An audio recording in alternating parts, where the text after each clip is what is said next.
అది ఎలా పంచితే మనం ధర్మ దూరులము కాకుండా ఉంటామో, ధర్మానికి దగ్గర అవుతామో, దాదాపు నేను ఒక అరగంట ఆలోచించాల్సి వచ్చింది.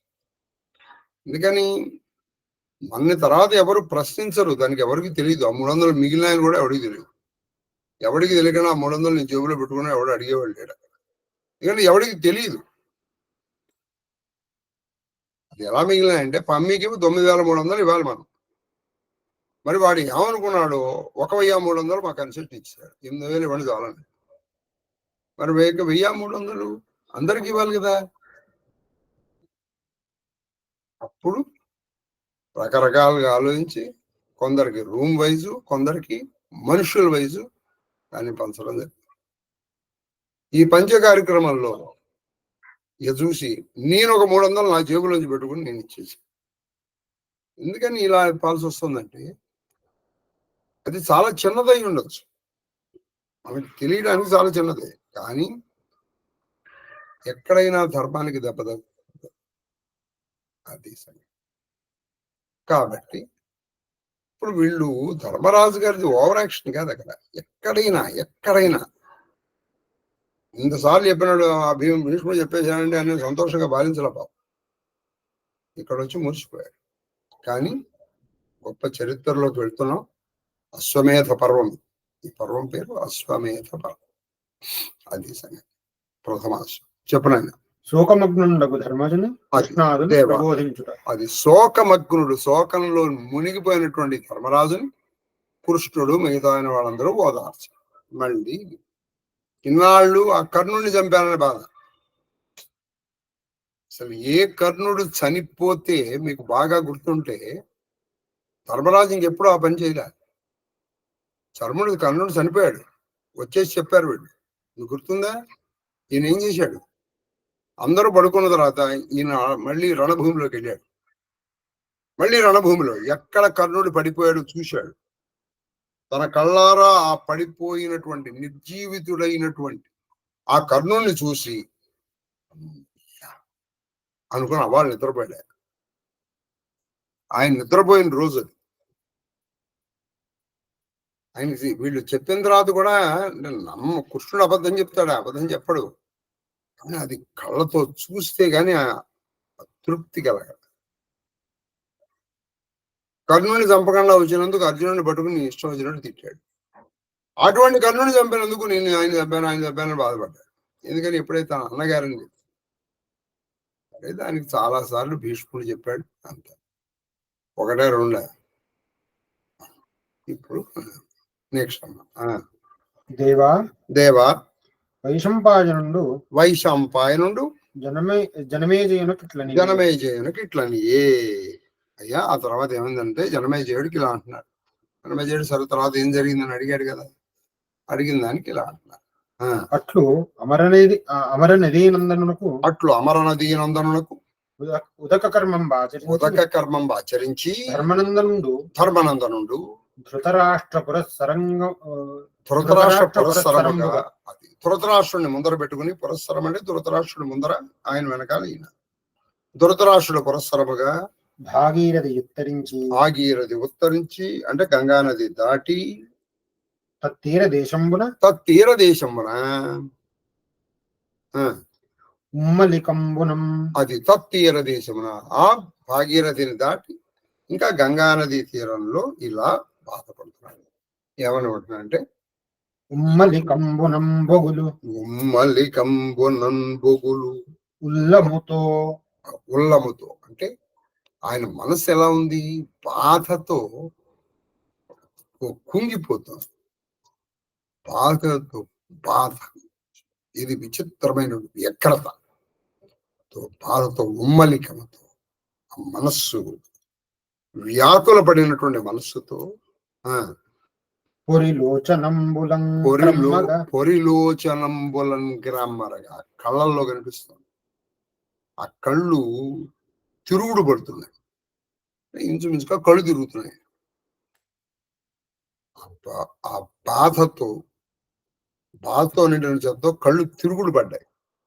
ఉన్నటువంటి పడిపోబోయాడు. క్రమ్ముగా అశ్రువారి ఈ కళ్ళల్లోంచి వచ్చేటువంటి నీళ్లు ఓహో సుడులు తిరుగుతున్నట్టుగా తిరుగుతుంది. అశ్రువారి అంటే కంటి నీరు, కన్నీరు ఆ కంటికి మంటికి ఏకధారిగా ఆయన ఏడుస్తున్నాడు. ఇప్పుడు ఎందుకు ఏడుస్తున్నా అంటే ఇంత భీష్ముడిని పోగొట్టుకున్నాడు రా నాయన అని. ధృతి గౌరవ ధృతి గౌరవ గౌరవ ధృతి గౌరవ మీద ధృతి గౌరవ మీద మహోగ్ర బాణ పాతమున అది ధృతి గౌరవ మీద మహోగ్ర బాణ పాతమున మృగ్గు నేనుగు మృగ్గు ఏనుగు విధమున ఎలా పడిపోయాడంటే ఒక మంచి ఏనుగు ఉంది, ఒక చాలా గట్టిదైనటువంటి బాణపాతానికి బాణపు దెబ్బకి ఏనుగు చాలా బలవంతమైంది కదా. ఇక్కడ అది మాట చెప్పడంలో ధర్మరాజు ఇక్కడ ఏదో ఓవర్ యాక్షన్ చేయలే. ఏనుగు చాలా బలవంతమైంది, దృఢమైంది. అయినా కూడా దానికి ఎంత దెబ్బ తగిలిందంటే ఆ దెబ్బ తగిలిన తర్వాత ఏనుగు నిలవలేక ఆ ఏనుగు పడిపోతుంది. ఇప్పుడు భీష్మ నిర్యాణం కూడా ఇక్కడ ఏనుగు ధర్మరాజు, దెబ్బ ఏమిటంటే భీష్మ నిర్యాణం. అదంతా తలుచుకుంటున్నాడు పాపం. సరే ఆయన కూడా చెప్పాడు, నాయనా నువ్వు నన్ను చంపడం ధర్మమే అని చెప్పిన ఈయన మనస్సాక్షి ఏదైతే ఉందో అది ఒప్పుకొని ఇవ్వట్లా. ఎటువంటి భీముడిని చంపేసేవరా, ఆ గంగాదేవి వచ్చి ఎలా ఏడ్చింది, దీనన్నిటికీ నీ రాజ్యాకాంక్ష కాదు కారణం, చెప్ప ఎరవా అని నేను అడవుల్లో బతికేస్తే నా జీవితం వెళ్ళిపోయేది కాదు, ఈ రాజ్యం కోసం ఇంత చేయాల్సి వచ్చిందా అని నేనుగు విధంబున నేలకు వ్రాలబెట్టి ఇక కింద పడిపోబోతున్నాడు. ఎప్పుడు కూడానండి మీరు భోజనం చేసేటప్పుడు మీరు అంటే శాస్త్రముల్లో చెప్పింది పాటించకపోవడం that is a different issue. ఎవరైనా వచ్చారు మనం కింద కూర్చొని భోజనం చేస్తున్నాం అనుకో, దాని అర్థం ఏంటంటే అరే నాయనా నాకు తినడానికి తిండి లేదురా అని చెప్పడం. ఏదైనా ఒక పిల్ల ఆస్తరం ఏదైనా వేసుకుని తినాలి. నాకు ఇవాళకి మాత్రమే తిండి ఉంది, తర్వాత తిండి లేదు. అటువంటి వాళ్ళని చూసి వాళ్ళు వెంటనే జాలిపడి వాళ్ళు ఎంతో కొంత మనకి ఇచ్చిపోతారు. అంటే ఇప్పుడు నిజంగా మనం ఆ స్థితిలో ఉన్నా అంటే లేము, మనం తెలియక చేస్తుంది. కాబట్టి మనం ఏం చేయాలంటే ఏదన్నా ఒక ఆస్తరం కనీసం లేదో టవలన్నా కట్టుకుని. ఇప్పుడు ఈయన కింద పడిపోతున్నాడు, పడిపోకూడదు మరి రాజు కదా, అందుకని వెంటనే కృష్ణుడు సైగ చేశాడు భీముడికి, అయినా ఈయన చూడరా. ఇప్పుడు భీముడు వెంటనే తన పైన ఉన్నటువంటి తీసి కింద కప్పాడు. చదువున వేగమ్మ వృకోదరుండు, అది వేగమ్మ వృకోదరుండు, వేగమ్మ వృకోదరుండు మురఘస్మరు పంపున, అది మురఘస్మరు పంపున, మురఘస్మరు అంటే మురారి చంపున. కృష్ణుడు సైగ చేశాడు, పడిపోతున్నాడు కింద పడకూడదు ఆయన, పట్టు పైన వేయండి మహేశ్వరున్ పట్టి అతడు తనదు పైచి, అది మహేశ్వరుని పట్టి ఆయన పట్టుకుని కింద పడకుండా తనదు పైచీర యాస్తరణంబు, అది తన పైచీర యాస్తరణంబు చేసి. ఆ పైచీర అంటే ఇప్పుడు మీకు అన్నిసార్లు చెప్పాను, చీర అంటే అప్పుడున్న భాష వేరు, ఇప్పుడున్న మా వేరు. చీర అంటే కట్టుకునే వస్త్రము, శారీ కాదు. మీరు ఇప్పుడు పైకున్న ఇది ఉందనుకోండి, ఇది పై చీర అంటే పైన ఉత్తరీయము అని. ఇక మామూలుగా ఇది కూడా చీర, మగవాళ్ళు కట్టుకున్నదాన్ని చీర అంటారు. తన పై చీర వహిస్తారు, ఉత్తరాయం తీసాడు ఆయన. ఉత్తరాయం తీసేసి ఈయన పట్టుకుని పడకుండా ముందర దాన్ని పరిచి దాని మీద ఇన్ని కూర్చోబెట్టారు. ఆస్తరణము చేసి భూతలంబునందు పెట్టే మానసముల పెద్దయు, మానసముల పెద్దయు నలదురి అర్జునాది సోదరాది, నానసముల పెట్టి నలదురి అర్జునాది సోదరాలి వదివే అర్జునాది సోదరాలి పదవి. వదివే అది అర్జునాళి అంటే అర్జునుడు మొదలుగా, అంటే అర్జునుడు, నకులుడు, సహదేవుడు వాళ్ళు బాధపడ్డారు. ఈయనేమో పట్టుకున్నాడు. పట్టుకుని ఆ తన పై చెంగు వేసి దాని మీద ఇన్ను కూర్చోబెట్టి కింద పడకుండా గట్టిగా పట్టుకున్నాడు భీముడు. భీముడు ఎలా చేశాడంటే మన కృష్ణుడి పంప మీద కృష్ణుడు చెప్తున్నాను. తర్వాత కృష్ణుడు ఉచిత వచనంబుల ఆ భూపాలను ప్రబోధించి ఏమిటయ్యా నువ్వు ఇన్నాళ్ళు విన్నావయ్యా భీష్ముడు చెప్పగా, మళ్ళీ ఇప్పుడు ఇన్నాళ్ళునేమో వాళ్ళందరూ బంధువులందరూ చనిపోయారని ఏడ్చాడు. ఇప్పుడు భీష్ముడు చనిపోయాడని పుట్టినవాడు మరణించకపోతాడు. పైగా భీష్ముడిది స్వేచ్ఛామరణం. చెప్ప ఆయన్ని ఇంకా పోనీ అలా ఆ బాణాల మీద అలాగే ఉండమంటాం, అలా బాధపడుతూ. ఆయన ఇప్పుడు నగరానికి రాడు. ఇప్పుడు ఆయన అలాగే బాణాల మీద ఉండమంటావా? మనం ఒక్కొక్కసారి ఆలోచించాలండి.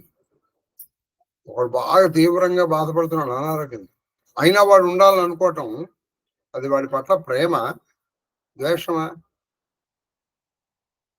అయిపోయింది. ఇక వాళ్ళు బాధపడకూడదు అని అనుకోవాలి. వాళ్ళు బాధపడకూడదు. వాడు బాధపడుతున్నా సరే నువ్వు ఉండాలి అనుకోవడం ఇది ఎట్లా ఉండదంటే బలవంత బ్రాహ్మణార్థంలాగా ఉంది. ఇవన్నీ చెప్పారు ఆయన. అయినా అలా ఎలా చేస్తావయ్యా? ఆయన వెళ్ళిపోయారు. ఆయన స్వేచ్ఛామరణం కావాలి. పైగా నువ్వు చూసావుగా ఆయన జ్యోతి ఎలా వెళ్ళిందో పైకి. కాబట్టి ఆయన పరమపదించారు.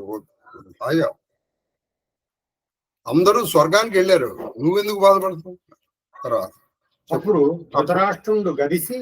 ధృతరాష్ట్రుడు కలిసి ధృతరాష్ట్రుడు కూడా దగ్గరికి వచ్చాడు. ఈయన దగ్గరికి. ఎవరి దగ్గరికి? ధర్మరాజు గారి దగ్గరికి వచ్చి కూర్చుండి ఆ కురుపతి తోడ అది ఆ కురుపతి అయినటువంటి ఆ రాజు అయినటువంటి ధర్మరాజు ధృతరాష్ట్రుడు, ఆయన నీ వల్ల తప్పు.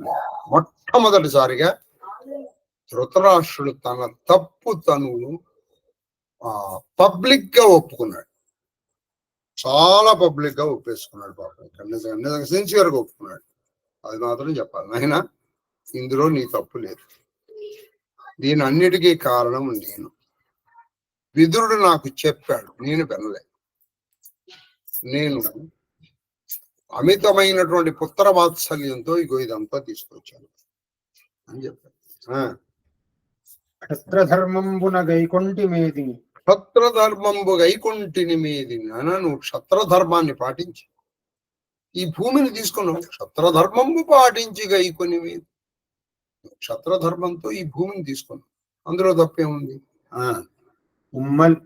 ఉమ్మలికింపక లెమ్ము వత్స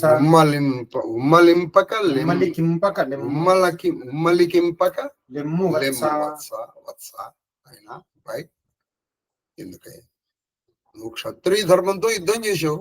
ఆ యుద్ధంలో వాడు నా కొడుకే కావచ్చు, ఇంకో కొడుకు కావచ్చు, ఓడిపోయాడు, నువ్వు గెలిచావు. కాబట్టి ఇప్పుడు బాధపడబాకరాయన లేమ్మా అన్నారు. అనుజ వర్గము నీవు అనుభవింపు. అది అనుజ వర్గము నీవు అనుభవింపు. ఈ రాజ్యం ఏదైతే ఉందో అనుభవర్గము, నీ తమ్ముళ్ళు నువ్వు హాయిగా అనుభవించు.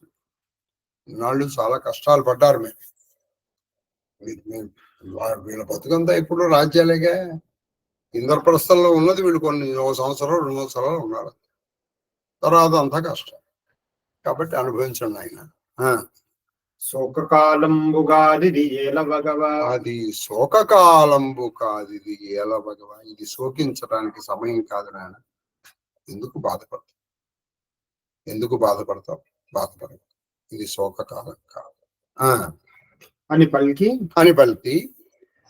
విదుర హితాలాపములు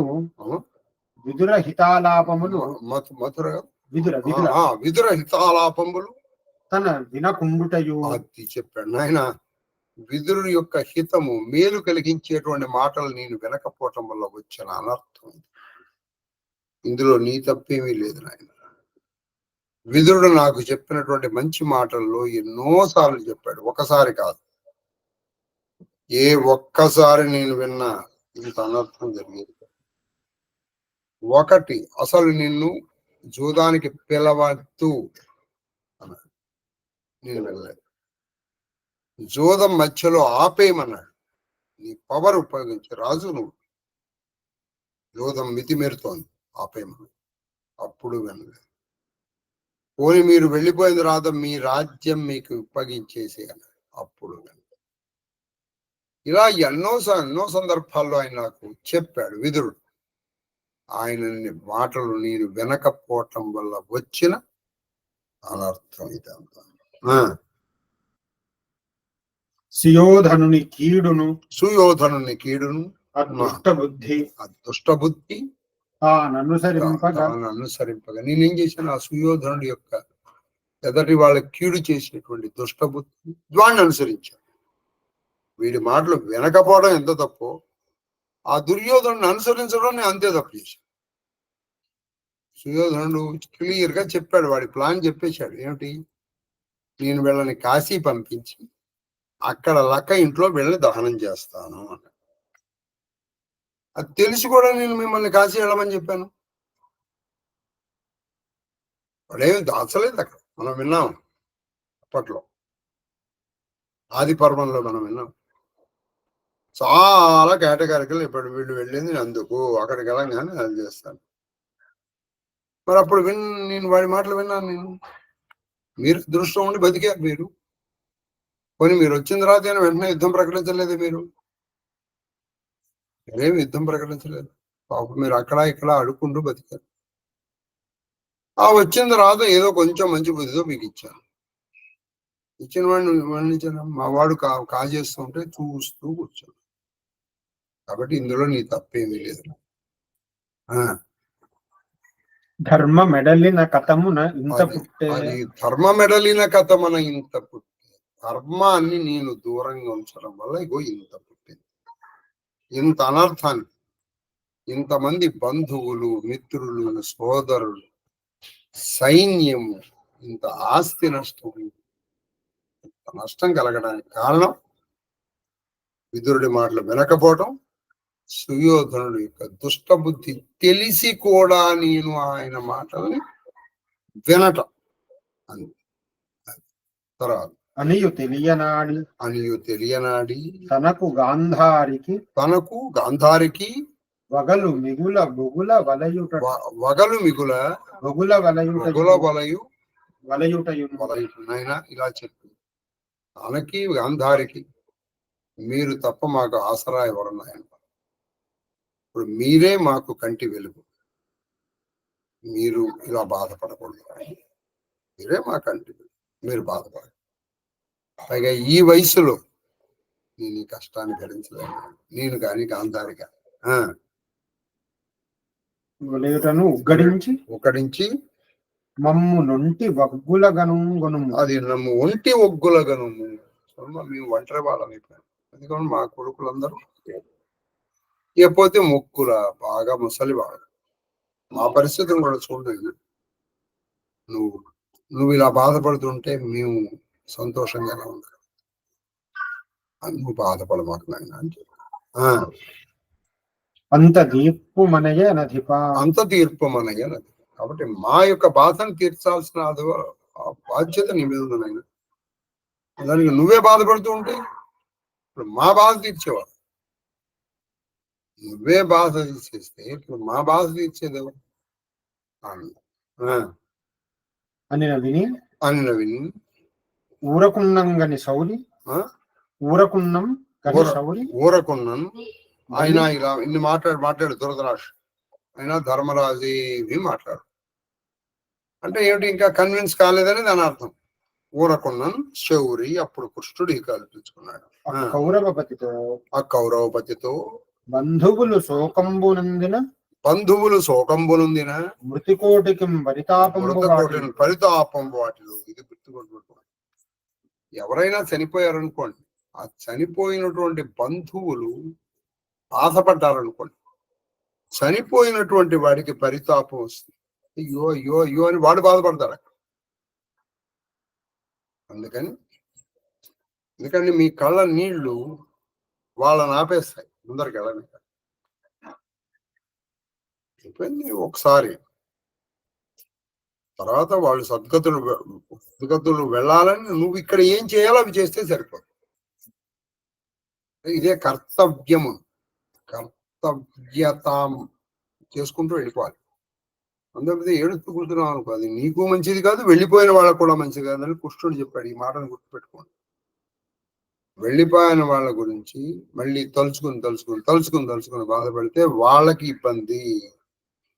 మృతకోటికి పరితాపము వాటిల్లో.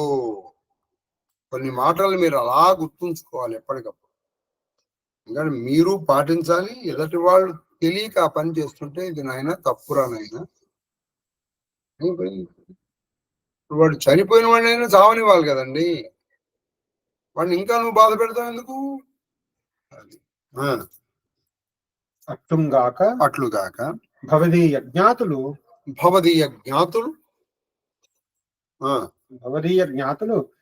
సమరంబున అనివర్తులై ఊర్ధ్వలోకవర్తులై. నువ్వు విచిత్రం అంటే నీ జ్ఞాతులు ఎవరైతే ఉన్నారో యుద్ధంలో హాయిగా బ్రహ్మాండం చేసి వాళ్ళు పైలోకాలకి వెళ్ళిపోయారు. వాళ్ళు అక్కడ ఆనందాన్ని అనుభవిస్తున్నారు, నువ్వు ఇక్కడ ఏడుస్తున్నావు. ఇదేమిటి తీసుడు? పోనీ వాళ్ళు బాధపడుతుంటే నువ్వు వాళ్ళ కోసం ఏడవచ్చు. వాళ్ళు అక్కడ సంతోషంగా ఉన్నారయ్యా. ఎందుకని? సమరంలో వీరమరణం పొందితే ఖచ్చితంగా స్వర్గప్రాప్తి. కాబట్టి స్వర్గంలో వాళ్ళు ఆనందాలు అనుభవిస్తున్నారు, నువ్వు వాళ్ళ కోసం ఇక్కడ ఏడుస్తావేంటి? వారికి సోకింపని పని. వాళ్ళకి ఇప్పుడు మన వాళ్ళు ఫలానా చోట వాళ్ళు చాలా ఆనందంగా ఉన్నారు.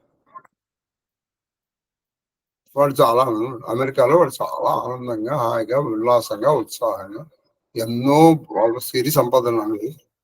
నువ్వు ఇక్కడ బాధపడతావా? ఇంకా నువ్వు చక్కగా ఆనందపడతావే. అలాగే అక్కడ వాళ్ళు స్వర్గ సౌఖ్యాలు అనుభవిస్తున్నారు అక్కడ. ఎందుకని? వాళ్ళు యుద్ధంలో చనిపోయారు. మరి నువ్వు ఇక్కడ వాడి కోసం బాధపడతావేంటి? శోకించిన వారులు మగిడివత్తురే. అది శోకించిన వారలు మగిడివత్తురే. పోని నువ్వు ఏడు ఎంతసేపటి వారు మగిడివత్తురి, వాళ్ళు తిరిగి వస్తారా? శోకించిన వారలు మగిడివత్తురి, నువ్వు ఏడ్చావు, ఏడ్చినంత మాత్రం వాళ్ళు వస్తారటయా? శోకించిన వారలు మగిడి ఒత్తురి రారు కదా. తెలిసి నువ్వు ఎందుకు ఏడుస్తున్నావు? అని పలికి వెండియు ఇంకా చెప్తున్నారు ఇలా. వినవలయువాని నెల్లను, అది వినవలయువాని నెల్లను జననాయక వింటి నీవు శాంతనువు చేయ. ఏవేవి వినాలో, రాజధర్మాలు కావచ్చు, వ్యక్తి ధర్మాలు కావచ్చు, కుటుంబ ధర్మాలు కావచ్చు, వ్యష్టి ధర్మాలు కావచ్చు, సమిష్టి ధర్మాలు కావచ్చు, ఇలా మొత్తము. తర్వాత సాంఖ్యము కావచ్చు, యోగము కావచ్చు, భక్తి కావచ్చు, ఇలా ప్రతిదీ ఏది వినాలో అవన్నీ నువ్వు విన్నావు. ఎవరు? శాంతనవుడు. ఆ గంగాధనుడైనటువంటి భీష్మాచార్యుడి వల్ల నువ్వు అన్నీ విన్నావు. వనట యుడుగుము ఇప్పటికైనా నీ బాధని మానుకో, నీ దుఃఖాన్ని పోగొట్టుకో. ఎందుకంటే మళ్ళీ ఇంకో భీష్ముడిని ఎవరిని తీసుకొస్తాను నీకు మళ్ళీ చెప్పడానికి అన్నారు. ఇక దుర్మతియును బోలెను వగచుచుండుట. ఇక చెప్పేశారు. కొంచెం వీళ్ళ కూడా ఓదార్పులో ఒక విసుగుదల వచ్చింది. నెక్స్ట్ ఆయన కూడా ఇదే అన్నాడు. ఇక దుర్మతిను బోలే వగచి ఉండుట ఉచితమే నీకు. అంటే ఇంకా నువ్వు ఇలాగే ఏడుస్తూ కూర్చున్నాడు అంటే నువ్వు దుర్మతి అయిపోతావు. ఇలా దుర్మార్గుల్లాగా నువ్వు ఇంకా ఏడుస్తూ కూర్చోవడం నీకు ఉచితము కాదు. అంటే ఏంటి, ఇన్నాళ్ళు నువ్వు ఎదురు నువ్వు బాధపడినందుకు మేము చెప్పాము, మేము చెప్తే నువ్వు కన్విన్స్ కాలేదు, అప్పుడు నేను భీష్ముడి దగ్గరికి తీసుకెళ్ళావు. భీష్ముడు నువ్వు అడిగిన ప్రశ్న అన్నిటికీ అంపశయ్య మీద ఉండి కూడా ఎంతో సావధానంగా అన్నిటికీ సమాధానం చెప్పాడు. నువ్వు కూడా అన్నిటికీ సంతోషించు. ఇప్పుడు మళ్ళీ నువ్వు మొదటికి వస్తే ఎట్లా, అన్నారు. వ్యాస నారదాదులు నిన్ను బోధించడి. అది వ్యాస నారదాదులు కూడా బోధించాడు. నీకు ఒక భీష్ముడే కాదు, వ్యాసుడు చెప్పాడు, నారదుడు చెప్పాడు, వాళ్ళందరూ కూడా నీకు చెప్పారు కదా. వారి వాక్యంబులు ఊహింపు వాళ్ళ మాటలన్నీ తెచ్చుకో. ఇప్పుడు చెప్పినవి ఎందుకు చెప్తాం? నీకు ఎప్పుడైనా కష్టం వస్తే మళ్ళీ వీటిని తెచ్చుకొని ఇలా ఉండాలి. వాటి ఎప్పటికప్పుడే నువ్వు వాడు రెడ్డి వచ్చే మొదలాడి అంటే నువ్వు బాధపడ్డావు, నేను ఓదార్చాను, సరే అన్నావు. మళ్ళీ రేపు మళ్ళీ స్టార్ట్ అయితే మళ్ళీ ఎన్నిసార్లు చెప్పాలి నీకు? నేను ఇది మనసులో పెట్టుకోవాలి అది కదా. మళ్ళీ నువ్వు మళ్ళీ ఏం మొదలు నువ్వు దుఃఖం అంటే ఏమిటి, వీళ్ళు ఎక్కడికి పోతారు అంటే వాళ్ళు ఏదో సమాధానం చెప్పాలి. ఇప్పుడు మళ్ళీ భీష్ముడు చెప్పిందే మళ్ళీ నేను రిపీట్ చేయాలి. లేకపోతే అదే విషయాన్ని నేను ఇంకో విధంగా చెప్తాను. విషయం ఒకటే కదా, ఏకం సత్ విప్రా బహుధావదంతి లాగా అదే విషయం. నువ్వు బాధపడద్దు. ఇప్పుడు ఎవరైనా చనిపోయారనుకోండి, బంధువులు వస్తారు, ఏం చెప్తారు చెప్పండి? వాళ్ళు ఏం ఓదారుస్తారు? ఎవరైనా బాధపడదు. ఇంతకంటే ఏమన్నా ఉందా ఓదార్పు? అందుకే ఎదటి వాడు మనల్ని ఓదార్చక పూర్వమే మనల్ని సెల్ఫ్ కౌన్సిలింగ్ చేసుకోవాలండి. ఏమైనా చెప్తాడు, ఏమైనా బాధపడమాక, అగో మీ నాన్నగారు మీ అమ్మగారు ఎలా చెప్పారో అలా ఉండడానికి ప్రయత్నం చేయి. వాళ్ళ ఆశయాలు నెరవేరుతూ ఏమిటి ప్రతివాడిది అంటాడు. ఎవడ ఆశయాలు ఎవడు నెరవేర్తిస్తాడు? ఎవరికి. ఇంతకీ నీ ఏడుపు ఎంత? 1 రోజు 2 రోజులు 3 రోజులు, మహా అయితే 10 రోజులు. దానికి ఏడుపడు ఎందుకు? తర్వాత అతులిత దక్షిణాన్విత మహాధ్వర కర్తవ్యం. ఒక ప్రబోధం చెప్పేశారు. అతులిత దక్షిణాన్విత మహాధ్వరము కమ్ము, మహాధ్వర కర్తవు కమ్ము. ఇది అతులిత, సాటి లేనటువంటి, దక్షిణాన్విత, సాటి లేని దక్షిణలు ఇవ్వాలి. మీరు ఎప్పుడైనా ఒక యాగము యజ్ఞం చేసుకున్నారనుకోండి, ఆ బ్రాహ్మణుడు వద్దురా చాలరా అనాలి. అదే వాడు అందరిగాను ఏమండి అవే చాలా అన్నాడు అనుకో, వాడు అసంతృప్తిగానే వెళ్తాడు. అప్పుడు నీ యాగం కూడా అసంతృప్తిగానే మీరు పూరి దక్షిణలు ఇవ్వదలుచుకున్నప్పుడే మనము ఒక యాగాన్ని కానీ, ఒక క్రతువుని కానీ, ఒక అధ్వరం సంకల్పించాలి. అంటే వాడు అనుకున్న దానికంటే మనం కొంత ఎక్కువ ఇవ్వగలిగాం. అనుకున్న దానికి అన్నదానికంటే కూడా 1 రూపాయి ఎక్కువ ఇవ్వగలిగినప్పుడే ఏదైనా సరే సత్యనారాయణ వ్రతమైన సంకల్పించాలి.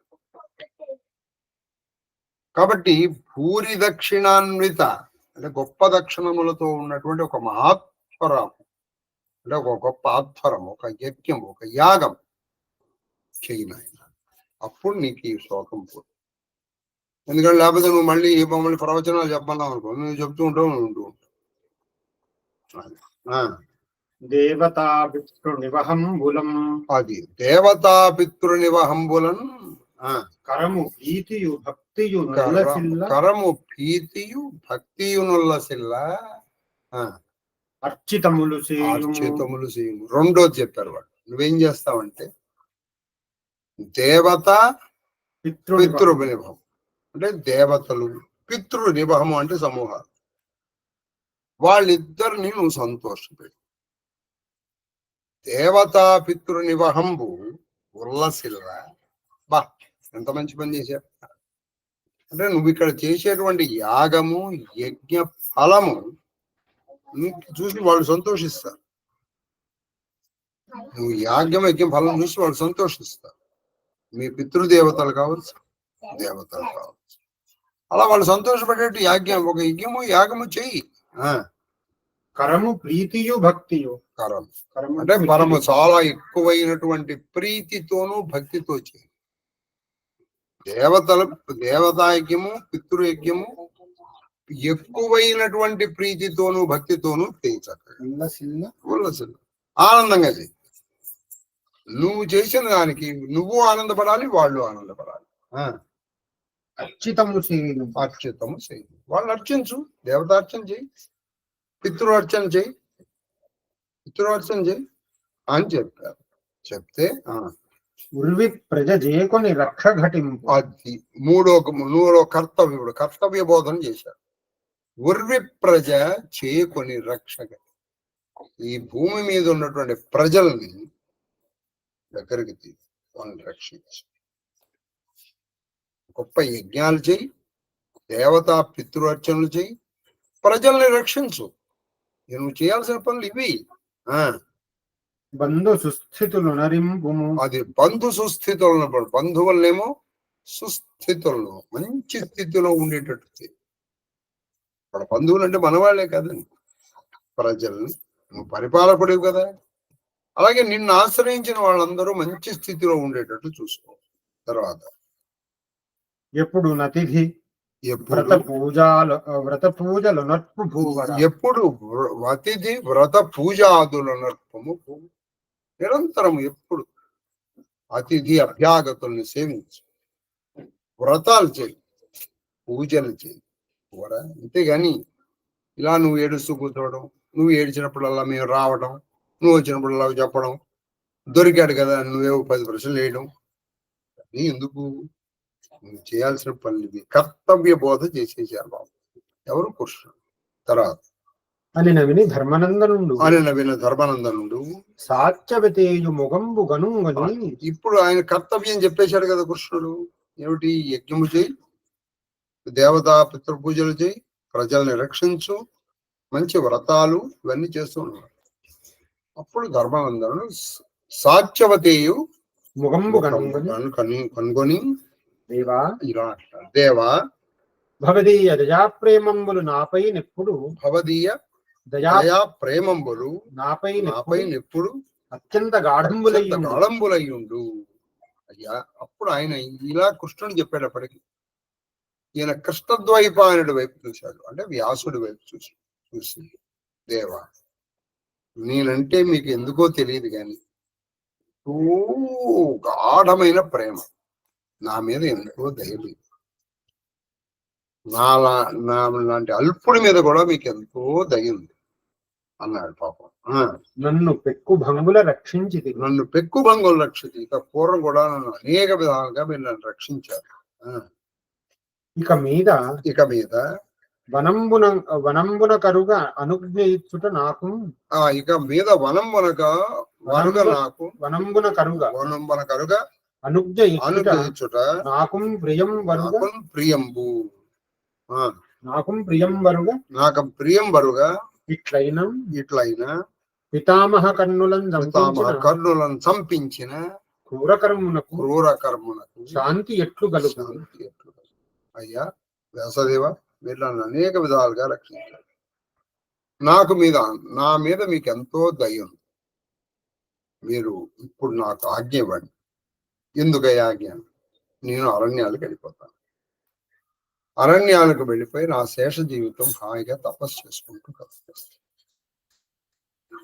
నేను ఆ తపస్సుతోనే నేను చేసిన పాపాన్ని కడుక్కోగలుగుతాను. ఏమిటి? మహావీరుడైనటువంటి కర్ణుడు, మహాధార్మికుడు, పరశురాముణ్ణి కూడా జయించినటువంటి భీష్ముణ్ణి చంపించినటువంటి పాప ఫలం ఏదో ఉందో, నేను అడవులకి వెళ్ళి తపస్సు చేసుకుంటే గాని నాకు మనశ్శాంతి లేదు. మీరు ఆజ్ఞిస్తే నేను వెళ్ళిపోతాను అన్నాడు. తర్వాత మహాకల్మషం ఏమిటం బాజు. ఆ మహాకల్మషం ఏమిటి? ఆ మామూలు పాపం కాదు, అది మహాకల్మషం, పదైన పాపం. ఆ పాపం ఎలా పోతుంది?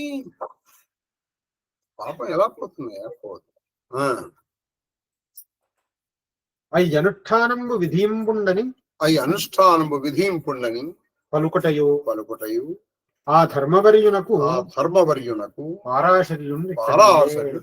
అయ్యా మీరు నన్ను అడవులకు వెళ్ళి పంపించేస్తే నేను అడవులకు వెళ్ళి మీరు నాకు ఆజ్ఞిస్తే అడవులకు వెళ్ళి తపస్సు చేసుకుని ఆ తపస్సుతో నేను చేసినటువంటి పాపాన్ని కడుక్కునే ప్రయత్నం చేస్తాను అని అనేటప్పటికి అప్పుడు ఆ ధర్మరాజుతో ఆ పరాశర నందనుడైన పరాశరుడి కొడుకైనటువంటి ఆ పరాశర్యుడు అనగా వ్యాసదేవుడు ఇలా అంటున్నాడు.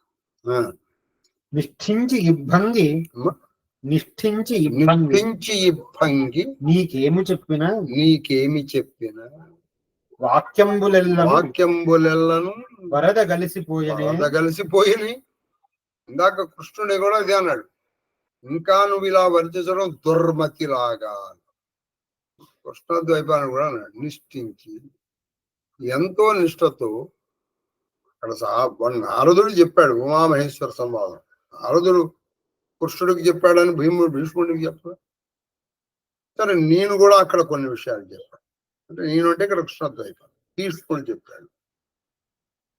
ఈ విధంగా నీకు చెప్పినవన్నీ ఏదో వరదొస్తే కొట్టుకుపోయినట్టు అన్ని కొట్టుకుపోయినాయి ఆ మాటలన్నీ. ఏమిటా ఇది అంటే వాళ్ళకు కూడా చెప్పి చెప్పి విసుగుదల వచ్చినట్టే ఉంది. అక్కడ వరదలో కలిసిపోయినాయి, ఇలా వరదలో పోయినాయే, నువ్వు మళ్ళీ మొదటికి వచ్చావు. నేను కర్ణుని చంపించాను, భీష్ముడిని చంపించాను. ఊరే నువ్వు అది అక్కడ అది అదే అది అలా జరగవలసింది ఉంది అంతే. కాబట్టి అది అలా జరిగింది. ఇందులో ఎవడు కర్త కాదు, ఎవడు కర్మ కాదు. ఆ ఫలితం నువ్వు అనుభవించేస్తావు. నీదగు బుద్ధి ఇంతొప్పదు. లేదా అసలు నేను చెప్పిన మాటల్ని నీ మనసు ఒప్పుకోవాలని అనిపించట్లేదా నీకు? నేను చెప్పిన మాటలు నీకు ఒప్పుకోవాలనిపించట్లేదా? అలా పై పైన వెళ్ళిపోతున్నాయి అన్ని మాటలు. ఇంతొప్పదో కాక బహుశా అసలు నీ మనసు ఒప్పుకోవట్లేదా మేము చెప్పిన మాటలు? ఇప్పుడు మనకు ఒక మాటలు వినాలని వాడు చెప్పాడు, ఏదో వాడు విన్నది గౌరవం కొద్ది కొంచెం వింటాం, కానీ మనకి వినాలని ఉండదు. అప్పుడు మనం ఏం చేస్తాం, ఆ మాటల్ని పై నుంచే తీసేస్తాం. అంటే మా మాటల్లో ధర్మం లేదని నువ్వు అనుకుంటున్నావా? లేకపోతే నీకు వినాలని అనిపించట్లేదా? లేదా మా మాటలన్నీ వరదలో కలిసిపోతున్నాయా? ఏమిటయ్యా ఇది అన్నాడు. మర్చుండుగాడు కర్త ఈశ్వరు నియోగమునను అది చెప్పాడు. మర్చుండు కాదు కర్త.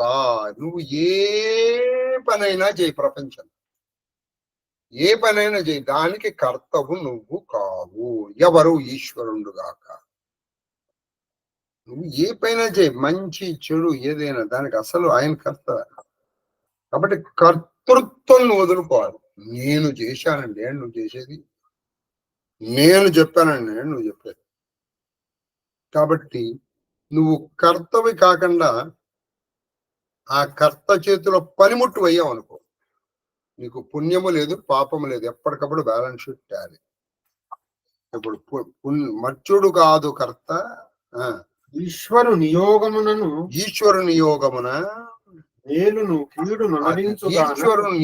మేలును కీడును వనరించుగాన నీ మది పాపకర్మ శంక కలిగినేని యాగముల దానంబులన్నది ఇప్పుడు చెప్పారు. దీనికి మేలు కీడు, దీనికి అసలు కర్త ఎవరు? ఆయన. నువ్వు ఇప్పుడు అక్కడ కూడా భీష్ముడు చెప్పాడు, నువ్వు చేసేటువంటి ఈ జన్మలో నువ్వు తక్కువ శ్రమతో ఎక్కువ ఫలితం లభించావు. అంటే నువ్వు గత జన్మలో ఎవరికో సహాయం చేసావు, అందుకని ఇప్పుడు గత జన్మలో నువ్వు ఎవరికి సహాయం చేయలే, అందుకని నువ్వు ఎక్కువ శ్రమ పడినా తక్కువ ఫలితం వస్తుంది. అది కూడా చెప్పాడు కదా, అవశ్యమని భోక్తవ్యం కృతం కర్మజు బాధ. నువ్వు గత జన్మల్లో చక్కగా వృద్ధుల్ని సేవించావు, ఈ జన్మలో నీకు దీర్ఘాయు వస్తుంది. గత జన్మలో నువ్వు చేయలే, నీకు దీర్ఘాయుష్మంతుడు కావాలి. కాబట్టి ఇక్కడ అవన్నీ చెప్పాడు కదా భీష్ముడు. కాబట్టి కర్తవ్యం నువ్వు కాదయ్యా. ఇప్పుడు ఇవాళ జరిగిందంటే మనం కొన్ని కొన్ని విషయాలు చూస్తూ ఉంటామండి, మనకు ఎంతో జాలి కలుగుతుంది. కానీ ఆ జీవుడు గత జన్మల్లో చేసిన పాపపు ఫలితాన్ని అనుభవిస్తాడు. అది ఎవరైనా సరే, అది ఎవరైనా సరే, మా పాపము పుణ్యము రెండు నువ్వు అనుభవిస్తావు. కాబట్టి ఈశ్వరుడు ఇంకా ఇప్పుడు నేను ఇంత చెప్పిన తర్వాత కూడా ఇంకా నీకు పాపశంక ఉందనుకో, మరి పాపం ఒకటి కూడా యాగం చేయబోయే పురుషుడు చెప్పలా. ఇది పూరి దక్షిణాన్విత మహాధ్వర కర్తవుకం అని చెప్పాడు కదా, అదే చేసేది. ఇంకా నీ మెడలు కలిగనేని యాగంబుల దానంబుల అది వాపుకొనరాదు. నువ్వు పోనీ ఇంకా నీ మధ్యలో పాపశంక ఉందనుకో, మంచి యాగం చెయ్యి, పాపం పో. మంచి దానం చెయ్యి, పాపం పో. అంతే తప్పితే నువ్వు ఇలా కూర్చోండి, నీ చుట్టూ మేము ఇంకెన్నాళ్ళు కూర్చుంటావయ్యా అనే దాంట్లో అర్థం ఉంది. నిన్ను ఓదార్చి నిన్ను రాజ్యంలో ప్రతిష్ఠించి మేము మా తపస్సుకు మేము వెళ్ళిపోవాలిగా. నువ్వు నిజంగా నిత్యానుష్ఠాన పరుడికి ఆయన చెప్పిన 2-3 మాటలకి నువ్వు మంచిగా మామూలుగా వచ్చేసి నువ్వు వదిలి కర్తవ్యోన్ముఖుడివి కావాలి. ఇంకా కాకుండా నువ్వు ఆయన్ని బాగా విసిగించావు అనుకో, సో నీ తుఫాను వదిలిపోరాలని వెళ్ళిపోతాడు. ఎందుకంటే ఆయన అనుష్ఠానం ఎంతసేపు వదులుకుంటాడు, ఎన్నాళ్ళు వదులుకుంటాడు. ఇప్పుడు ఇక్కడ వ్యాసుడు, నారదుడు, దేవలుడు వీళ్ళందరూ కూడా పాపం ధర్మరాజు మంచివాడు, పాపం ఆయన ఇబ్బంది పడుతున్నాడు అని వాళ్ళు కూడా వీళ్ళతో పాటు ఉన్నారు.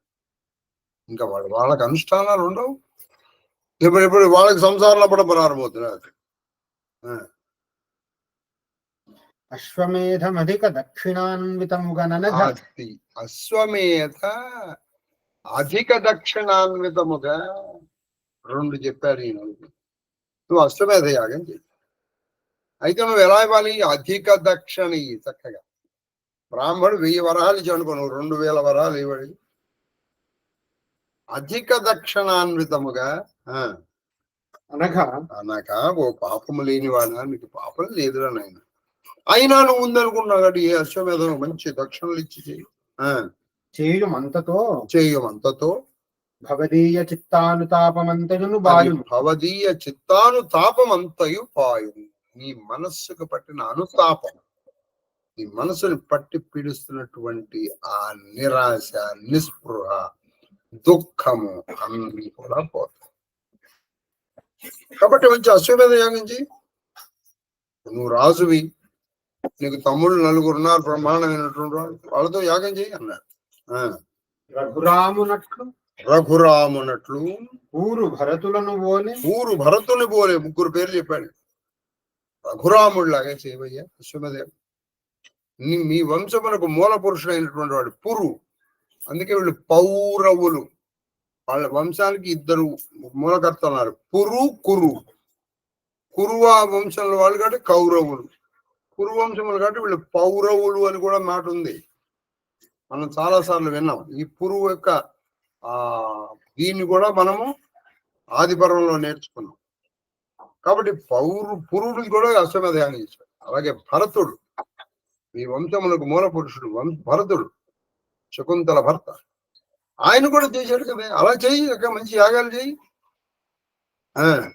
దాన తత్పరుడవు గము చక్కగా మంచి చేయించిన ఋత్విక్కులకి మంచి దక్షిణలు, వీళ్ళకేమో దానం ఇచ్చి అయిపోయింది.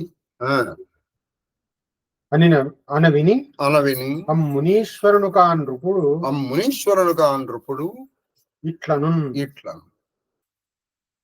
ఇప్పుడు ఇప్పుడు బ్రహ్మాండమైన సందేహం వచ్చింది. అన్ని చేద్దామని చేసేద్దామని అల్లా.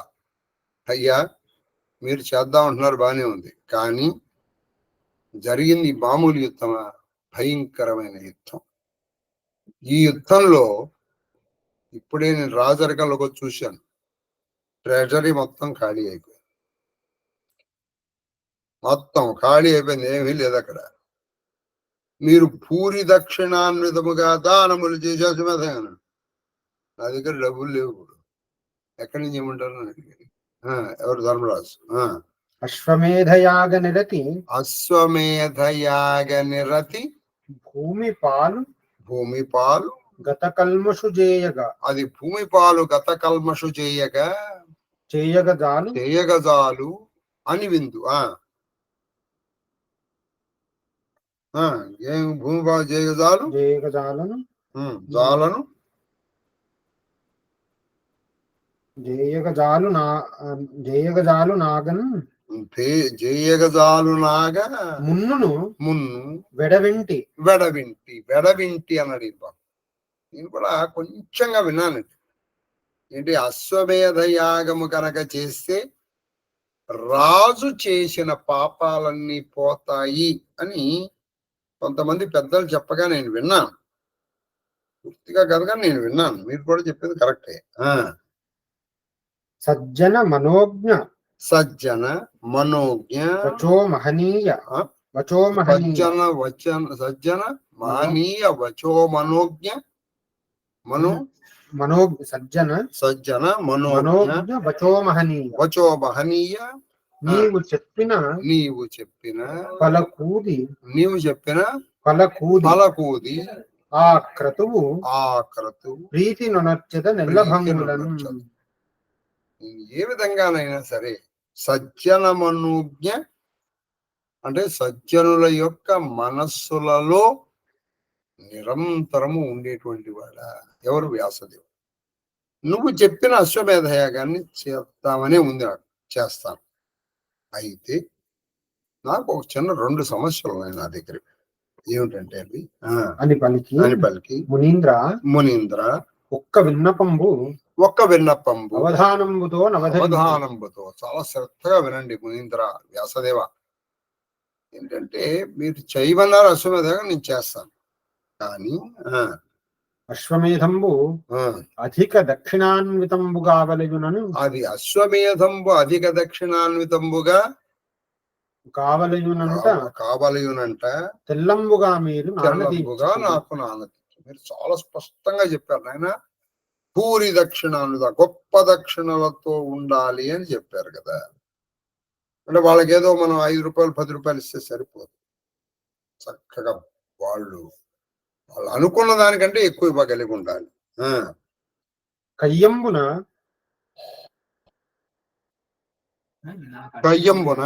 నాకు అర్థంబు లేదు. ఇంకో నేను యుద్ధం చేసేటప్పటికి నా ధనం అంతా దీంట్లో ఖర్చు పెట్టేశాను. ఎందుకని? గజ త్వరగ రథ పదాతి బలమును, వారి వేతనాలకి, వారి తిండికి. ఎందుకంటే ఇప్పుడు నాకు మొత్తం నేను ఖర్చు పెట్టేశాను నా దగ్గర ఉన్నదంతా. కయ్యంబున మృతులైన నరపతుల సతులు శిశువులను శోకాక్రాంతులను కావున. ఇప్పుడు ఈ కయ్యములో చనిపోయారు కొంతమంది రాజులు. వాళ్ళ పిల్లలు ఎవరో మిగిలారు. వాళ్ళు శోకంతో నిండిపోయి ఉన్నారు. ఎందుకని వాళ్ళ భర్తలో, అన్నలో, తమ్ముళ్ళు, తండ్రులో ఎవరో చనిపోయి ఉన్నారు. ఇప్పుడు నేను వాళ్ళని అశ్వమేధ యాగం కోసం నేను ట్యాక్స్ వేసాను అనుకోండి.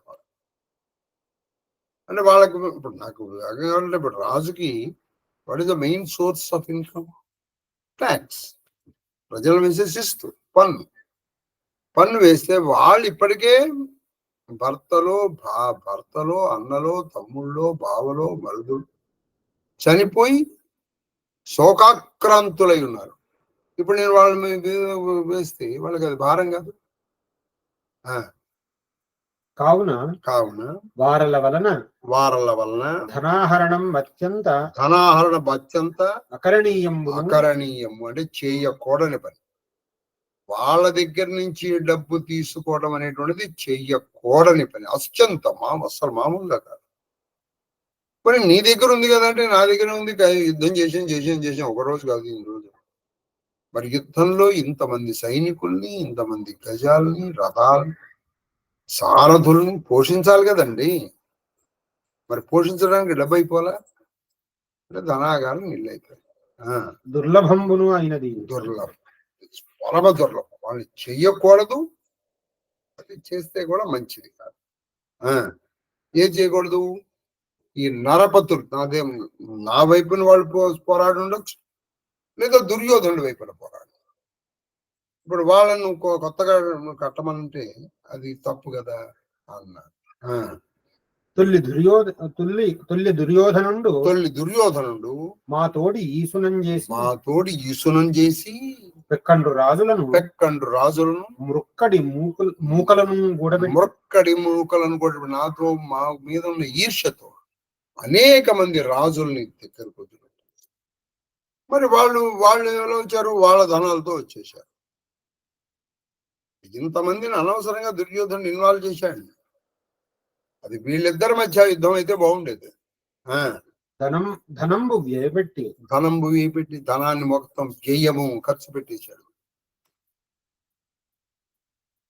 అతను అనేక మంది రాజులు, అతని దగ్గర 11 అక్షోహిణుల సైన్యాన్ని మరి సమర్థించాలంటే అది మామూలు అని. అది భూమియు బండారంబును పాడు చేసి భూమిని పాడు చేశాడు, భండాగారం అంటే ట్రెజరీని పాడు చేశాడు. యుద్ధం జరిగితే భూమి పాడైపోదండి. అంటే ఇప్పుడు ప్రస్తుతం యుద్ధాలు జరుగుతున్నాయి, వీడు తీసుకెళ్ళేదో బాంబు వేస్తున్నాడు. అక్కడ అగ్రికల్చర్ ల్యాండ్, ఇండస్ట్రీస్ అన్ని నాశనం అయిపోవట్లేదు. అలా అన్నమాట. ఈ విధమున నిర్ధనత్వంబు వాటిల్లి ఈ విధంగా నేను ఖర్చు పెట్టాను, దుర్యోధనుడు ఖర్చు పెట్టాడు. ఈ విధంగా మేము నిర్ధనులమయ్యాము, అంటే ధనము లేని వాళ్ళం. ఇప్పుడు నా దగ్గర ఉన్నటువంటి ధనము నెమ్మదిగా ఈ రాజ్య పరిపాలనకి సరిపోయినంతగా ఉంది. కాబట్టి ఇప్పుడు ముందర అభివృద్ధి చేసి, అభివృద్ధి ద్వారా ఆ ఇన్కమ్ జనరేట్ చేసి నా భాండాగారాన్ని పెంచుకుంటూ ఉండాలి. కానీ ఇప్పుడు ఇవన్నీ చేసి అప్పుడు నేను అశ్వమేధ యాగం చేస్తా అంటే టైం అయిపోతుంది. కాబట్టి అశ్వమేధ యాగం చేయాలి. అశ్వమేధ యాగం చేయాలంటే నా దగ్గర డబ్బులు లేవు. ఇంకో దానికి కారణాలు ఇవన్నీ అని చెప్పారు. తర్వాత ధనార్జనంబునకు ఉండక వెరవు దొరకన ఇట్టిది కర్తవ్యం బని ఎరుంగకున్నవాడు. కాబట్టి ధనార్జనానికి ఉండొక వెరవు అంటే ఇంకొక ఉపాయము ఎలా చెయ్యాలి అనేది కర్తవ్యం నాకు తెలియకుండా. రాజు చేయాలంటే పన్ను వేయాలి, కానీ పన్ను నా దగ్గర లేవు. కానీ ప్రజలు తీసుకుందామంటే వాళ్ళు ఇప్పటికే చాలా కష్టాల్లో ఉన్నారు.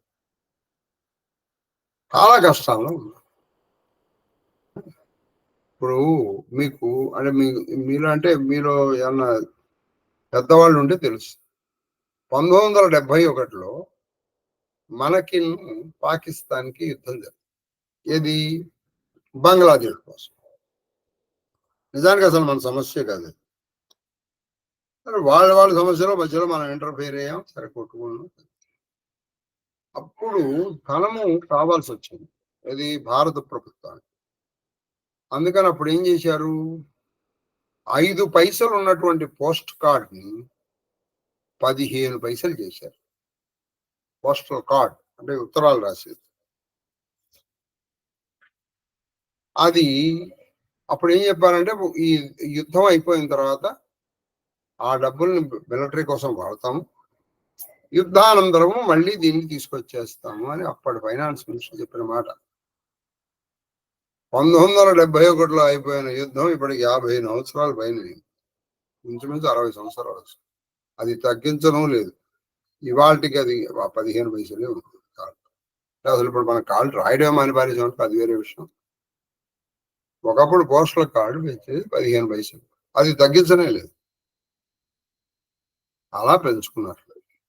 కాబట్టి ఇప్పుడు నేను శిస్తు వేయటానికి పెంచడానికే దారి లేదు. ఇక్కడ వాళ్ళు ఆల్రెడీ పిల్లలు కొన్ని పక్క వాళ్ళ దగ్గర నుంచి తీసుకోదామంటే, ఈ దుర్యోధనంత పూర్వం ఈ సామంతుల దగ్గర నుంచి, వాళ్ళ దగ్గర నుంచి నాతో యుద్ధం చేయడం కోసం వాళ్ళ ధనం అంతా సైన్యాన్ని ఖర్చు పెట్టేసి ఆ సైన్యం అందరూ చచ్చి కూర్చున్నారు. తర్వాత మంత్రులై నాకు కార్యం వెరింగింపవలేదు. మంత్రులై అంటే నాకు నిజంగా మీరు మంత్రి అంటే సచివులై అంటే మంచి సలహాదారులై మీరు అందరూ కూడా నాకు మంచి కార్యాన్ని చెప్పండి, కర్తవ్య బోధ చేయండి.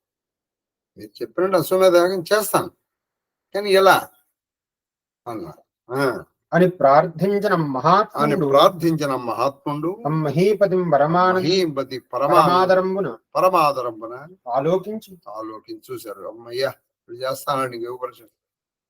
అటువంటి ధర్మరాజుని మంచి ఆదరంగా చూశారు వ్యాసదేవుడు.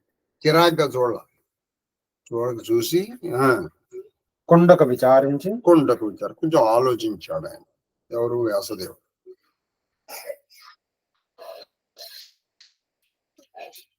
ఆలోచించి ఇలా చెప్పడం ప్రారంభించాడు.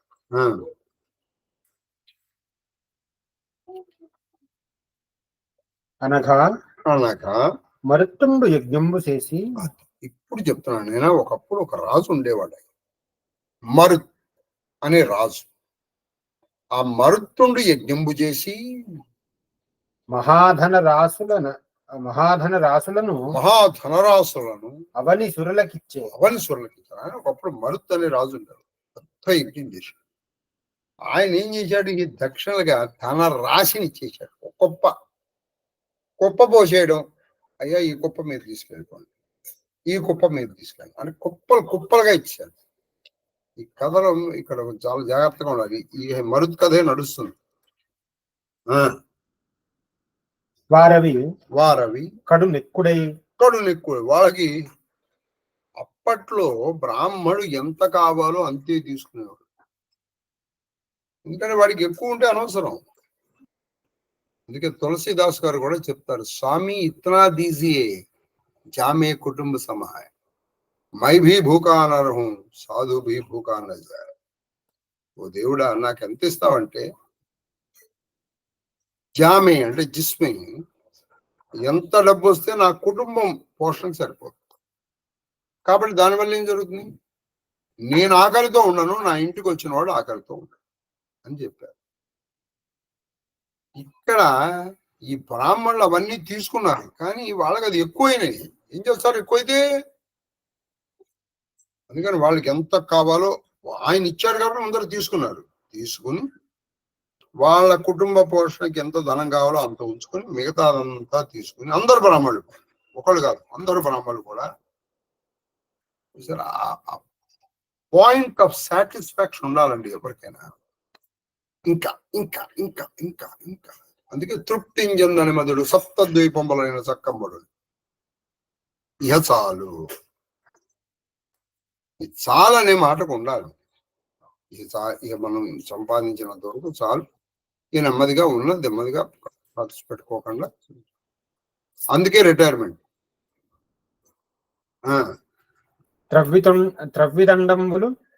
దండంబులు తమ గృహంబుల నిడుకొని పెరధనమెల్లను వాళ్ళు ఏం చేశారు?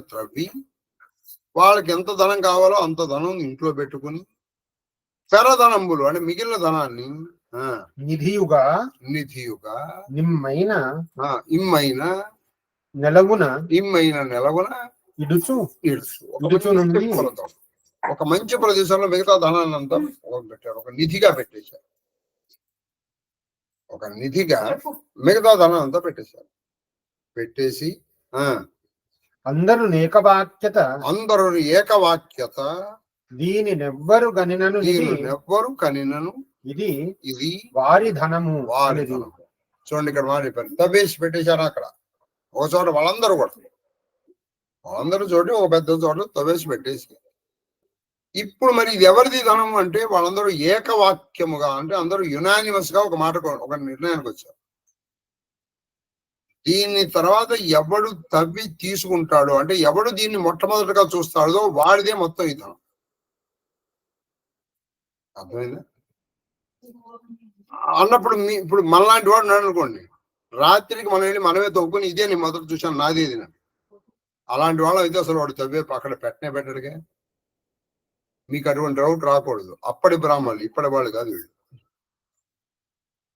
వాడు నిజంగా అక్కడ తవ్వేసి వాడు ఉన్నది నాది అనుకోదలుచు, వాడి దగ్గర ఉన్నది వాళ్ళు పెట్టడుగా.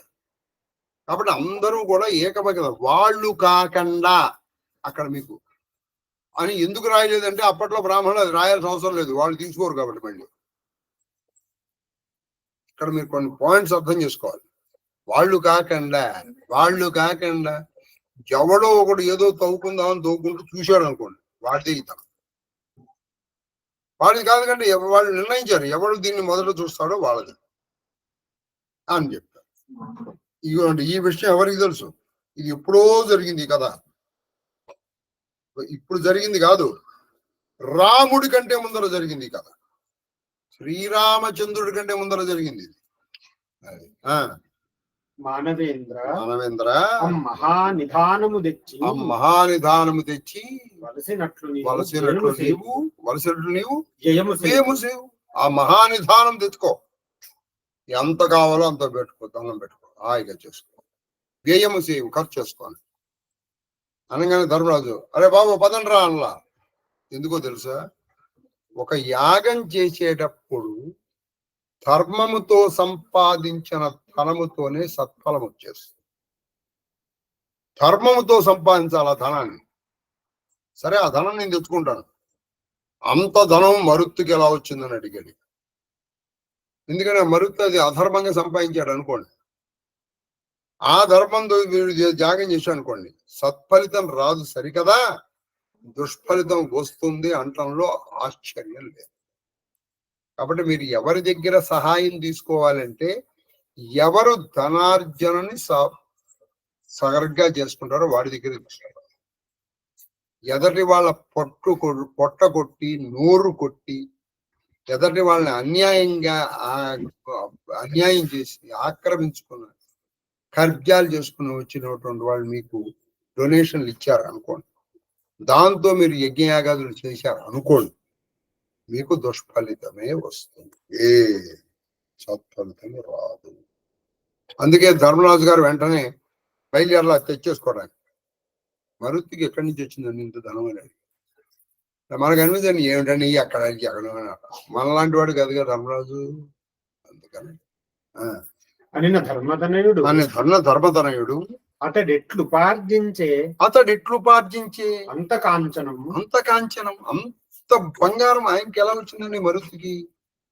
ఇది బ్రాహ్మణులకి రాసులు ఇచ్చేస్తే ఎంత రాసులు ఇచ్చాడు బ్రాహ్మణులకి? ఎక్కువైపోయింది. అది ఎక్కువైపోయి మిగిలిందంతా ఒక నిధిగా పెట్టేశారు. అంతగా ఇచ్చాడంటే ఆయనకి ఎంత వచ్చి ఉండాలి? అంత ఆయన ఎలా సంపాదించాడు మరి?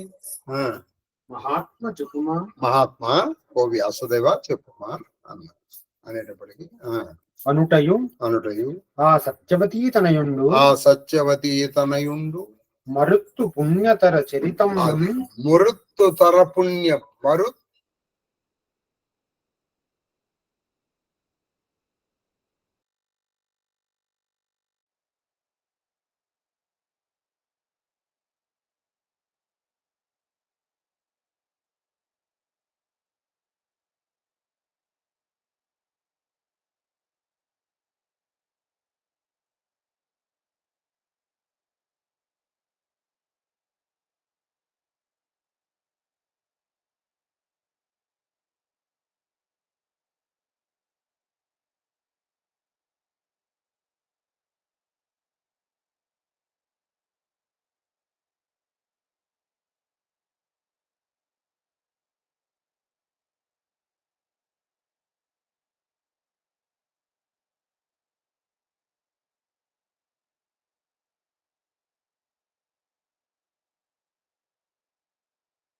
ఎప్పుడు కట్టలేదు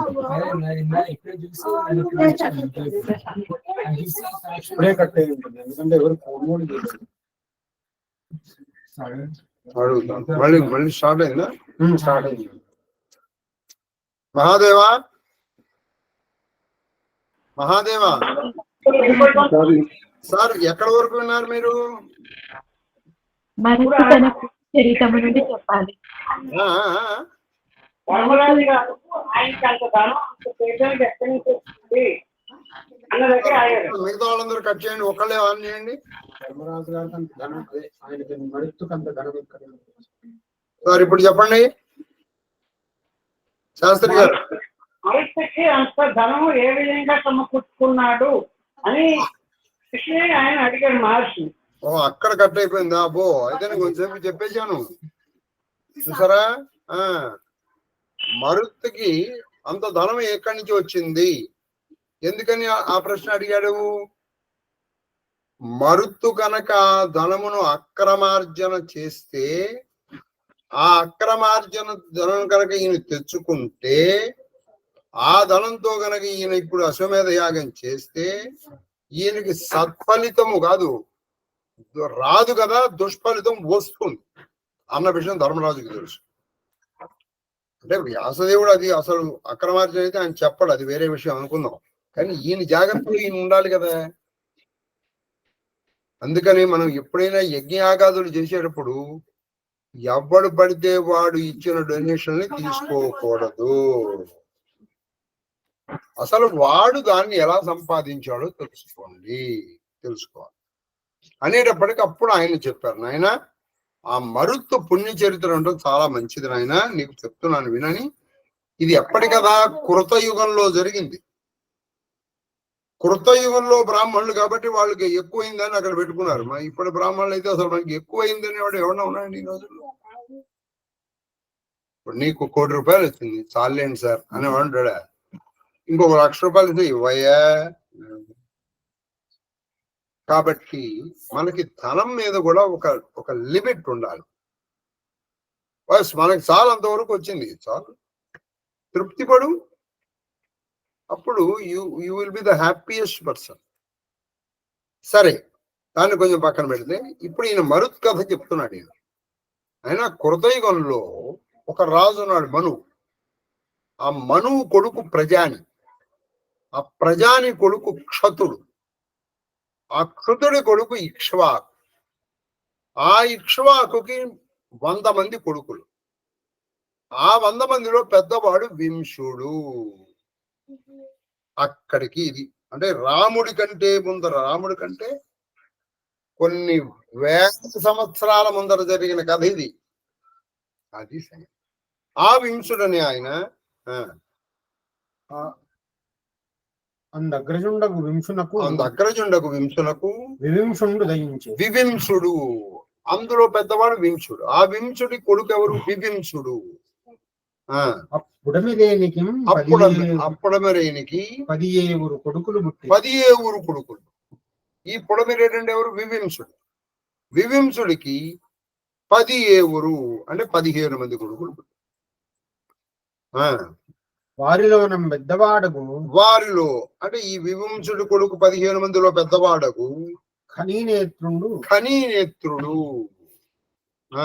అధిక బల శౌర్యుండును.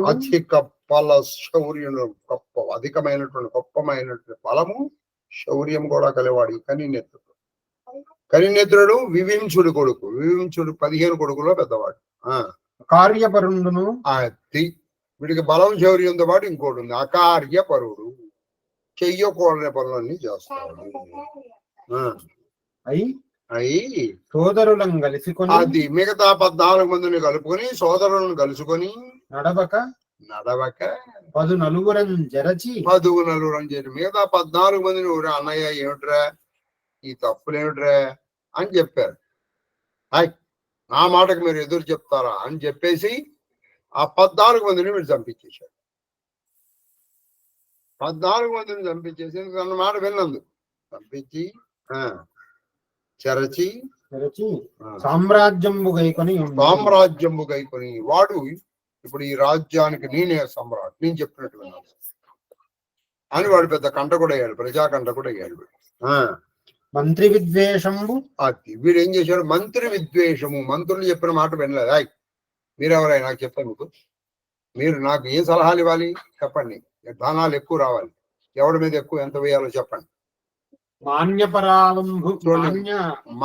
పరాభవమును. వీడు ఏం చేస్తుండేవాడు, మంత్రుల పట్ల ద్వేషం పెంచుకున్నాడు. రెండోది మాన్యులు అంటే చక్కగా గౌరవింపదగినటువంటి బ్రాహ్మణులు కావచ్చు, మేధావులు కావచ్చు, వాళ్ళని ఇప్పుడు అవమానిస్తుండేవాడు, కించపరుస్తూ ఉండేది. మాన్య పరాభవం, ప్రజాపీడనం, ప్రజల్ని బాగా పీడిస్తూ ఉండేవాడు, డబ్బుల కోసం కానీ లేకపోతే ఇంకా అనేక విధాలుగా కానీ వాళ్ళని ప్రజాపీడనం. 3 పనులు చేసేటవాడు, మంత్రి విద్వేషము, మాన్య పరాభవం, ప్రజాపీడనం, ప్రజల్ని పీడించడం. మొక్కలీడగుటయు అది మొక్కలీడటకు మృచ్ఛలి. మొక్కలీడటకు అంటే మూర్ఖ, మృచ్ఛిలు, దొంగ. మంత్రులాతని బాపి చూశారు.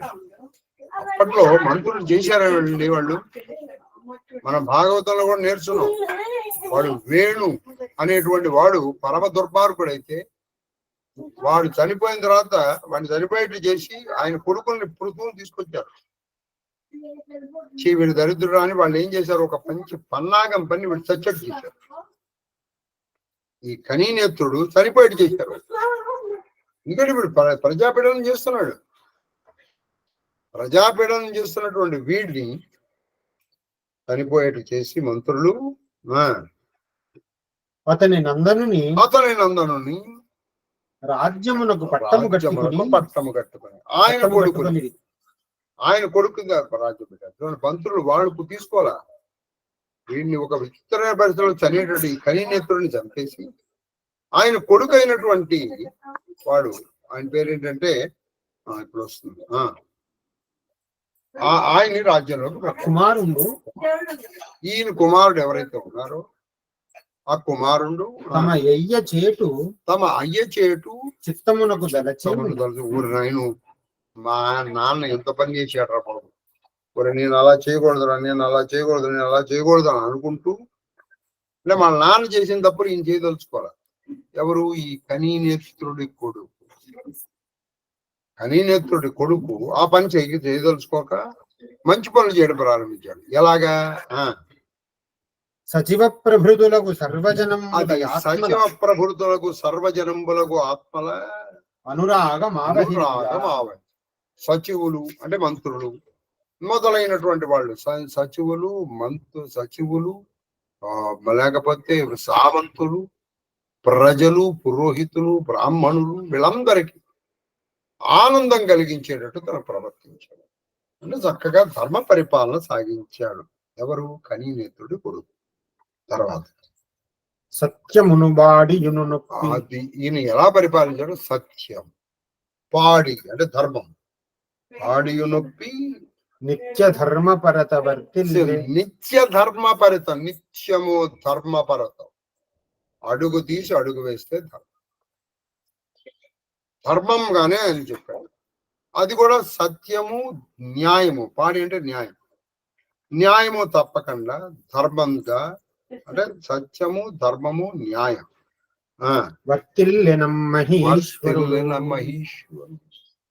మహేశ్వరుడు ఎలా ఉన్నాడంటే ఆయన చక్కగా సత్యం, ధర్మం, న్యాయం, ఈ 3 విధంగానే ఆ మహేశ్వరుడు, ఆ కనీనేత్రుడు కొడుకు రాజ్య పరిపాలన చేశాడు. సతత దాన తత్పరుడై, సతతము నిరంతరము చక్కగా దాన ధర్మాలు చేస్తూ ఉన్నాడు. కలధనముల విప్రులకు ఈయన ఇంకో విధంగా పోయాడు. ఉన్న ధన బలంతా విప్రులకు ఇచ్చేసి ఇప్పుడు ధనం ఇక్కడ ఇలా ఖాళీ అయిపోయింది, మొత్తం ధనం అంతా అయిపోయింది. ధనం అయిపోయేటప్పటికి ఏం జరిగింది, సైన్యాన్ని పోషించడానికి సరైన శక్తి లేదు. ఇదే అదను అనుకున్నారు, శత్రువులు వచ్చి దండించారు. శత్రువులు ఆక్రమించేసుకున్నారు రాజ్యాన్ని. దారిద్ర్య వికలుడయ్యే. దారిద్ర వికరుడయ్యే మొత్తం ధనం అంతా ఇచ్చేశాడు. ఈయన చివరికి దరిద్రుడైపోయాడు. ఎంత దరిద్రుడైపోయాడు అంటే ఈయనకి తినడానికి తిండి లేదు. ఇప్పుడు పేరుకు రాజు, ఈయనకి తినడానికి తిండి లేదు. ఈయనకే లేకపోతే ఈయనకి సైన్యాన్ని ఏం పోషిస్తాడు? పోషించలేని సైన్యం ఏం బలంగా ఉంటుంది? బలం లేని సైన్యం ఏ యుద్ధం చేస్తుంది? ఇదే అతను అనుకున్నారు శత్రు రాజులు ఈయన మీద దండి.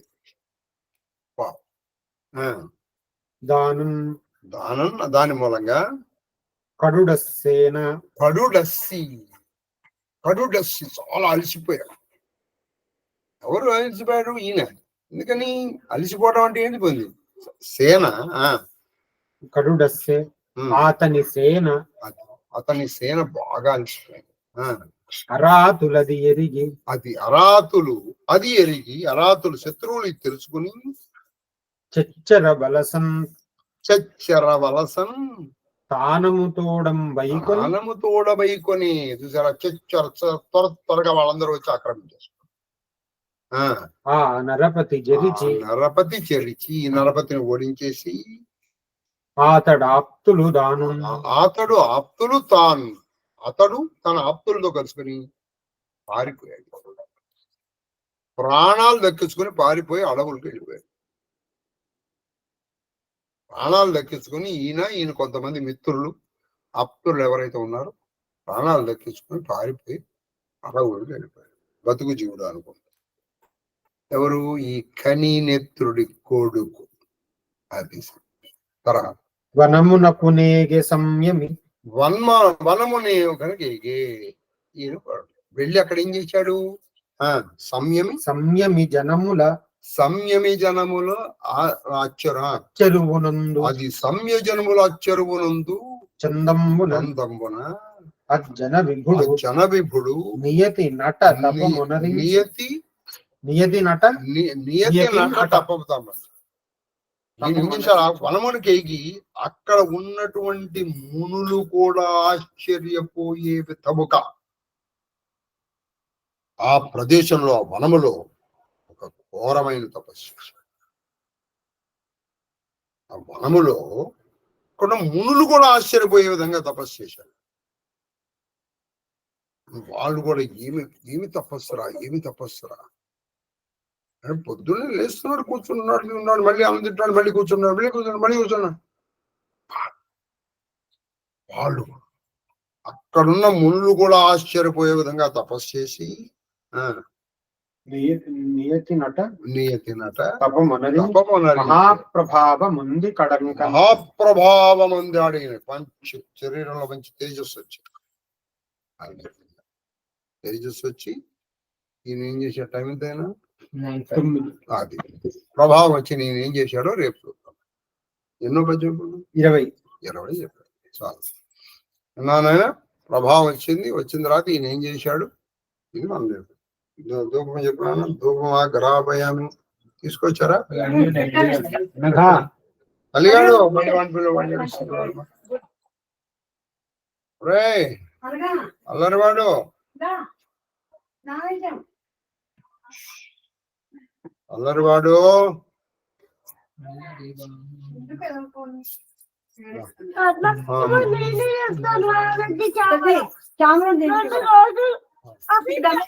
ఇద్దరు కలిసి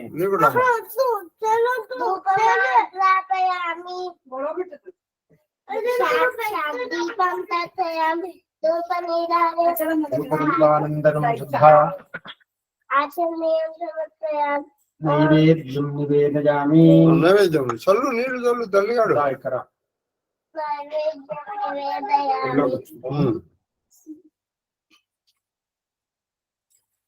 చెప్పు.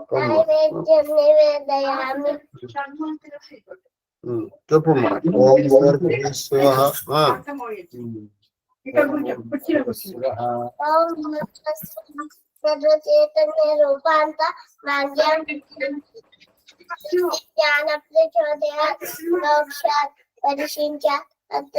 పరీక్షించ షోడశ భార్య సమేత అష్టబద్ధ పుత్ర పరమేశ్వర శ్రీకృష్ణ నమో నమః. ఓం ఓం అకారాయ స్వాహ. ఓం అకారాయ స్వాహ. ఓం జ్ఞానాయ స్వాహ. ఓం అకారాయ స్వాహ.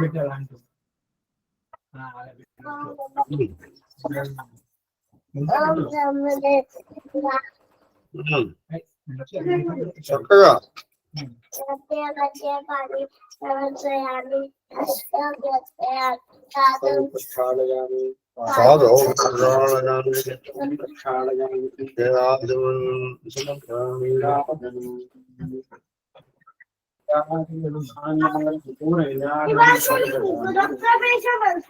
అవును. ఎక్కడ తాత నిజానికి అర్థమవుతుంది అవును. ఇవాళ అవును. రేపు అంతే కదా నువ్వు గంట కొట్టన్న ఓం సరేనా? దాని హారతి. నువ్వు గంట కొట్టు. చెప్పమ్మా. శ్రీకృష్ణ చెప్పు మరి. యదుభూషణ నరసక రత్నాకరాయ లోకద్రోహి నరేంద్ర లోకేశ్వర దేవదానీక బ్రాహ్మణ గోగణ హరణ నిర్వాణ సందాయక నీ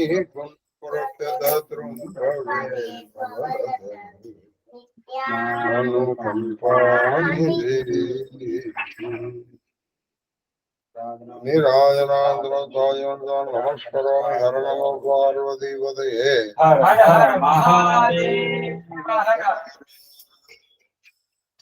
హారికి నందగోకుల విహారికి చక్ర సమీర సంహారికి భక్త దుఃఖ పరిహారికి గోపనితంబిని మనోహారికి దుష్ట సంపదపహారికి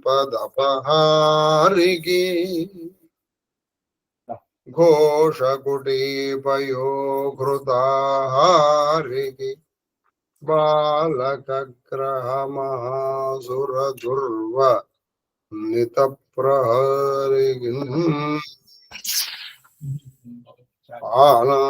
ఓం చామరం విజయామి. స్వస్తి ప్రజాభ్య పరిపాలయంతాం న్యాయేన మార్గేణ మహిం మహిషా బ్రాహ్మణేభ్య శుభమస్తు. నిత్యం లోకా సమస్తా సుఖినో భవంతు. కాళే వర్షతు పర్జన్య పృథివీ సంతు నిర్భయా పుత్రా పుత్ర సంతు పుత్ర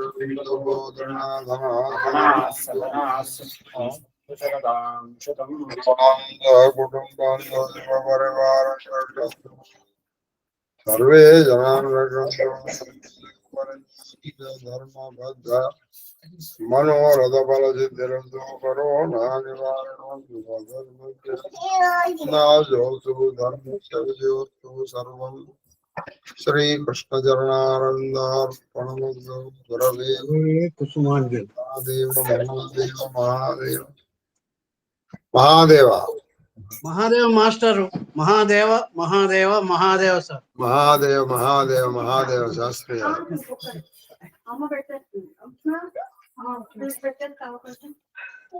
మహాదేవ మహాదేవ మహాదేవ మహాదేవ మహాదేవ మహాదేవ నైనా కే క్యూబ్.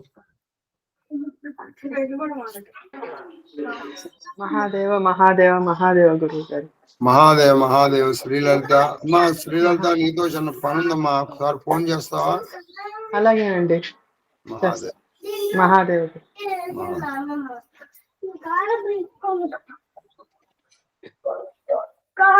మహాదేవ గురువు గారు, మీ పాద పద్మములకు నా శిరస్సు వంచి ఎత్తుకోటి నమస్కారాలు. అమ్మగారి పాద పద్మములకు నా శిరస్సు వంచి ఎత్తుకోటి నమస్కారాలు. మహాదేవ మహాదేవ మహాదేవ మహాదేవ మహాదేవ మహాదేవ కన్నప్ప. మహాదేవ మహాదేవ గురువు గారు. తమ్ముడు గారు జయసరిసి నమస్కారం. అమ్మ అక్కయ్య గారు మహాదేవ మహాదేవ మహాదేవ మహాదేవ్ మహాదేవ్ మహాదేవ్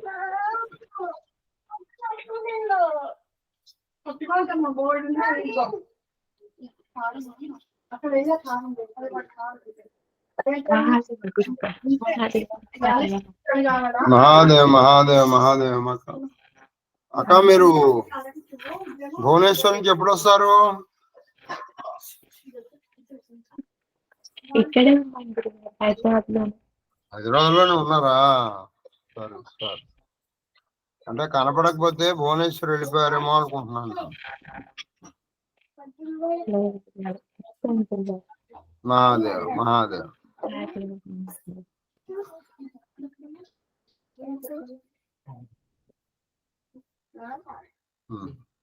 ఆప్షన్ ఇది అన్న పెట్టేస్తారా ఒకసారి సీతా టీచర్ ఫోన్